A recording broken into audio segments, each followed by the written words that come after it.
We are Steven and Jill.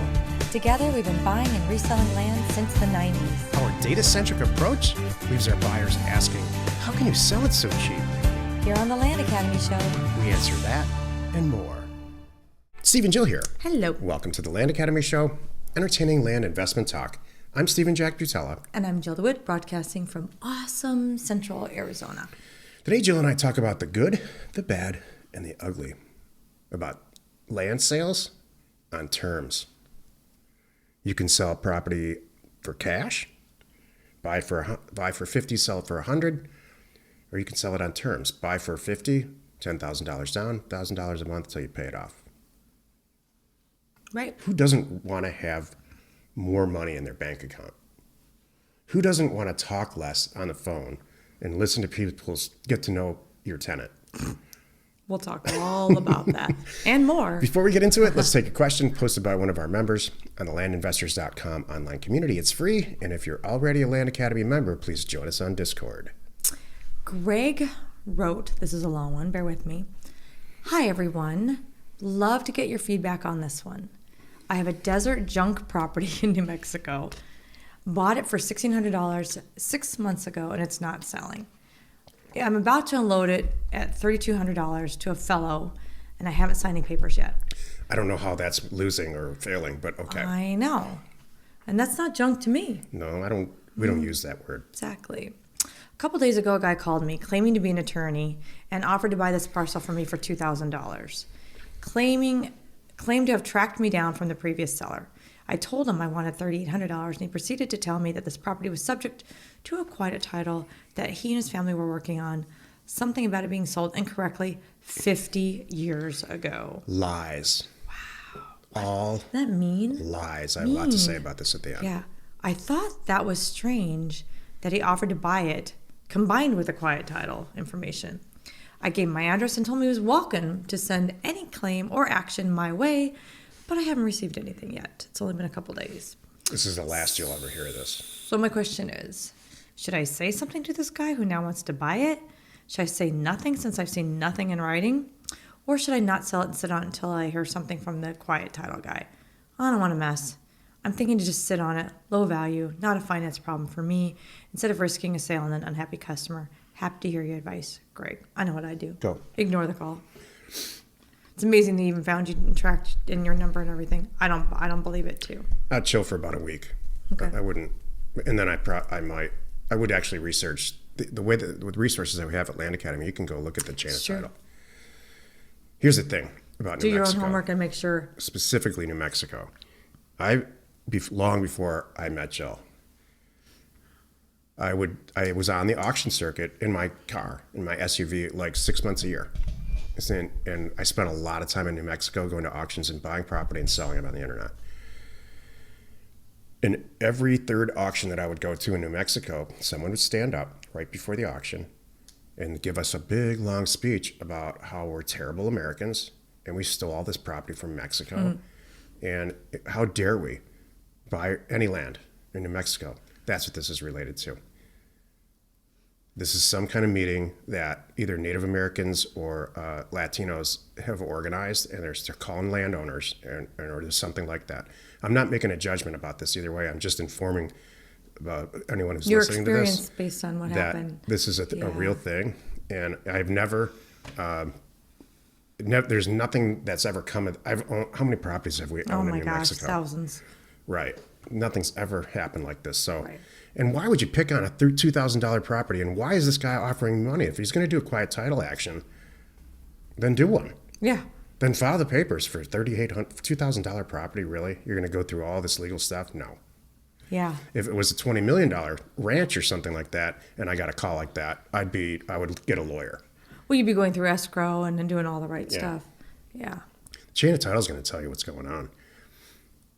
Weird. You could pull all this up and end it. Exactly.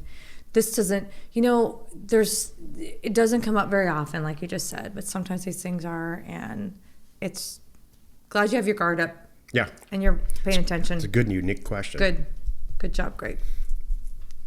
Today's topic, the good, the bad, the ugly, about land sales on terms. This is why you're listening. Jill, go.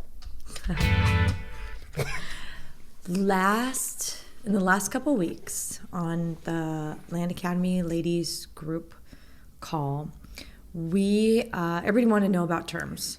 We have all levels of people on my group, and so we had two gals, Anne Marie and Jen, and they put together a great presentation based on their experience on term sales, so everybody could know exactly this: the good and the bad and the ugly. One has 92 properties on her books. One, I can't remember how long, but they've been doing these for several years. And one for sure came from another land group, a land education group, who focuses more on terms. I mean, even we talk about it. The $10,000 a month club. Cash flow from land, $10,000 a month. For life is based on terms. That's true, because we have done and no longer do terms deals anymore. So we talked all about this, and it was funny because the presentation unfolded with basically an information dump, if you will. You need to be aware of this. You need to know this. This is what a land contract is. You have to do it this way. You have to do it that way. You can file it here. You can file it there. Some you don't have to file. This is why you would do it without a foreclosure. And then it comes to, that's all the paperwork involved, right? So there's a lot. I can see people write too, and I'm watching and letting this play out, and I'm watching people's eyes gloss over because it's like mine right now. A lot. And then they're going into the payment things. Here's how you can take payment. Here's how you don't take payment. And each time I'm kind of interjecting, truth time, like, hey, everybody needs to know that's not, they don't, there's a lot of payments out there, places that don't legally allow you to take land payments, but people do, and I have to warn everybody, be real careful, because if they catch up with you, they can keep your money, they can hold your money, because you're doing stuff against what they technically allow. Here's ways to work around that, whatever. So we were like, okay. And then we're going on to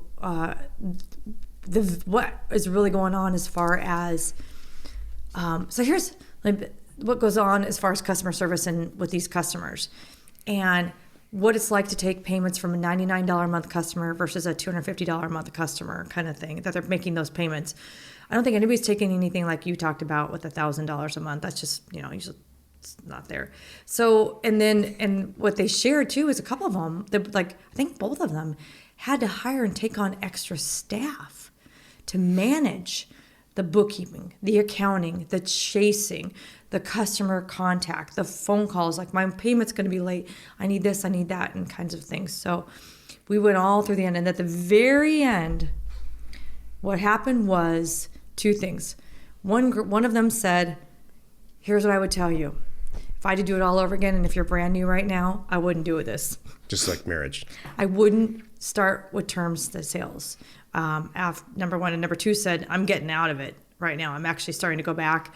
One of them was reaching out to the actual seller saying, hey, I'll give you a 10% discount if you want to make it whole and just pay for it outright now. This is free, priceless advice, Joe. And the other one said, really, you're only doing 10%? I'm doing 25%. So I'm offering them a 25% discount on the property if they want to just make it whole and give me the cash. Because here's the reality, and here's the numbers. So you're buying these properties for a couple $1,000s, and you're selling them. This is kind of what their MO is, and they're buying for $3,000 to $5,000, and they're selling them at $20,000, because you can do that on these terms things. It's a couple $100 down. These are real numbers. A couple $100 a month for a long time. And I can't remember what they said. We don't really want to go over 5 years. That's getting out there, and it's not like a mortgage for 30 years. We don't want to do that. So, and these people make these payments, and so you can see how you can get. Okay, so you got 92 of these. We can all do the math, and they're paying $100 to $200 a month. That's pretty good monthly income. Even if half of them don't pay, we can all live on that. But you have to bring on the extra salary and the headache and the processing and all of that and the paperwork to do that versus just cash. I could do the same thing, buy for $5,000, I sell for $12,000, and I'm out in 30 days. Great numbers. I don't have to wait all that time. And so it's just, I didn't know until the end that their presentation, I was very happy and proud that they said, hey, it is a lot this is the whole point of this presentation. If you want to do this, you need to know all the ins and outs and details. And I wouldn't start there. Do you have any? What do you want to fire away? I have done tons of terms deals, probably, I don't know, thousands of terms deals. Most of them before Jill. It's true. And, I inherited some. And right. Yeah. And they're real fast. You can sell them real fast. Everybody loves them for the first month. You can sell it the first day on Craigslist if the property, it's only really good for property that they're going to go see it. Mm-hmm. If they buy at terms property, they're going to go see it. And unlike cash, sometimes they never go see it. My experience in all the terms deals I ever did, one single property got conveyed. They all rescind. They pay for 6 months and you never hear from them again. Is that such a bad business model? I always felt kind of unethical about it. In some cases in the beginning, I paid their money back because there was one specific subdivision where I bought a ton of property and sold it on terms, and I knew knew the subdivision. I was there. So it was a little bit of a different story, but in the end, everything that Jill just said is right. Mm-hmm. It's very difficult to manage people, and that's the end of the sentence. It is. And you don't have to manage people at all with the way that we do it here, right, and the way that our members do it. Especially if you're doing big numbers. I mean, you could be in this business very successfully, not having a staff, buying everything through escrow, and selling everything through an agent. It's almost like that's your staff. You buy yeah, exactly. You buy an apartment building, and what's the first thing you do? What it's an institutional, Class A apartment building. The property manager. Yeah, that's right. You have a property manager. The owner usually never even sees the property. They just send their property manager out there, make sure the cap rate works, and that they're going to be able to sell it for, in addition, they're going to be able to raise the rent. Right. That's all the owner cares about. I'm going to raise the rent in a year. And I'm going to resell it for that same cap rate. Right. So as long as you buy it right, you don't ever talk to the tenants. And you can't do that on term sales here. It's right. Well, you can. It's what Jill just said. You have to hire some people. Yeah. And they're going to get burned out. People get yelled at. It's just, it's not for me. It's just not an easy road. And so my thing is, I understand people. It's like, do you want to go like this with your bank balance? Because every month you get a little ahead, little head for all that work versus, or you could hockey stick it, which I prefer to do. Here's truth time. Here's why I never considered doing term sales. Yeah. Here's why I did. Because I taught Mark Podolsky how to do this. Yeah. And he loved term sales. He's a total sales guy. Yeah. He's not his math and all the data part of this is not his thing, but he sells. Mm-hmm. And so he could deal with these people that he would love to just sell the property the first week. Right. And he loved back then 40-acre properties in Nevada. There's just nothing there. And so we went in, bought thousands of acres, created a subdivision, bladed the roads in literally, and then started selling on terms and did very well, extremely well. So I'm looking at that going, well, what am I doing over here? And it turns out this is a better way. Yeah, now we have how many years to compare? Yeah. So it's just a lot of work. Yep. Happy you could join us today. Hold on a second. You went down a little too far. Sorry. That's okay. 5 days a week, you can find us right here on the Land Academy Show. Tomorrow, the episode on the Land Academy Show is called The Red, Green, Yellow Test for Picking a County Explained. You are not alone in your real estate ambition. So tomorrow I get to zone out a little bit and take a little bit of a break. Yeah. Okay. I look forward to that. Hey, do you need to send out a few thousand offers to property owners like we do? Check out Offers to Owners. It's offers, 2, and owners.com. No setup fees, free mail merge, and exceptional service. We should know because it's our company. Give Offers to Owners a call today. We are Steven Jill. Information and inspiration to buy undervalued property.